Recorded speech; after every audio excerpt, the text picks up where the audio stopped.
Digital বিপ্লবের পূর্ণ সুবিধা গ্রহণ করে তরুণদের দক্ষ করে তুলতে বিশ্ববিদ্যালয়গুলোর মধ্যে ফলমুখী সংযোগ গড়ে তোলার এবং সমবায়ী শিক্ষা প্রবর্তনের প্রস্তাব করেছেন প্রধান উপদেষ্টা প্রফেসর মোহাম্মদ ইউনূস। গতকাল মিশরের রাজধানী কায়রোতে 11তম D8 শীর্ষ সম্মেলনে দেওয়া ভাষণে প্রধান উপদেষ্টা এই প্রস্তাব উপস্থাপন করেন। প্রফেসর ইউনূস দৃঢ়তার সাথে বলেন যে বাংলাদেশ এই ধরনের উদ্যোগ এগিয়ে নিতে এবং 2025 সালে প্রথম মাল্টি স্টেক হোল্ডারদের সভা আহ্বান করতে প্রস্তুত থাকবে। মিশর থেকে আরো জানাচ্ছেন আমাদের বিশেষ প্রতিনিধি মোহাম্মদ শামসুল আলম। উন্নয়নশীল 8 দেশের সম্মেলন D8 কায়রোর এবারের আয়োজন বাংলাদেশের জন্য অত্যন্ত গুরুত্বপূর্ণ, কারণ এখানে প্রাধান্য ছিল ভবিষ্যতের অর্থনীতির জন্য যুব সমাজ এবং ক্ষুদ্র মাঝারি উদ্যোগের ভূমিকা। সফরের দ্বিতীয় দিন বৃহস্পতিবার 11তম D8 শীর্ষ সম্মেলনে ভাষণ দেন প্রধান উপদেষ্টা প্রফেসর মোহাম্মদ ইউনূস। ভাষণের শুরুতেই বিপুল সংখ্যক যুব উদ্যোক্তাদের জন্য বিকশিত কাজের বিশ্ব প্রসঙ্গ। ডক্টর ইউনূস বলেন, এক্ষেত্রে যে সুযোগ সৃষ্টি হয়েছে প্রযুক্তির উত্থানে তা আগে কখনো দেখা যায়নি। I would like to propose two specific actions for our consideration. One, to let us build and deepen functional, impact-driven connections between our universities and equivalent knowledge institutions, particularly focused on preparing boys and girls into entrepreneurs rather than job seekers, which we do now. We have to bring the entrepreneurship and higher learning much closer than what it is today.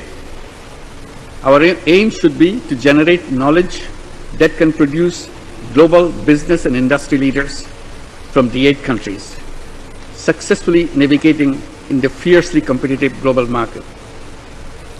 If this asks to relook at the D8 trade and investment framework afresh, we should do so. ক্ষুদ্র মাঝারি উদ্যোগের আশ্চর্য সক্ষমতা পুনর্ব্যক্ত করেন প্রধান উপদেষ্টা। জোর দেন D8 দেশগুলোকে পাশে দাঁড়ানোর। খতিয়ে দেখতে বলেন, এক্ষেত্রে কমন প্ল্যাটফর্ম তৈরি করা যায় কিনা। I particularly underline this as our agriculture and food are changing about securing our economies and creating wealth within our own societies with little outside inputs. This brings into our consideration the millions of small and medium enterprises. Most of them thrive within informal economy. D8 নেতৃবৃন্দের সামনে আগামীর পথ নির্ধারণে দুটি প্রস্তাব উত্থাপন করেন professor Mohammad Yunus.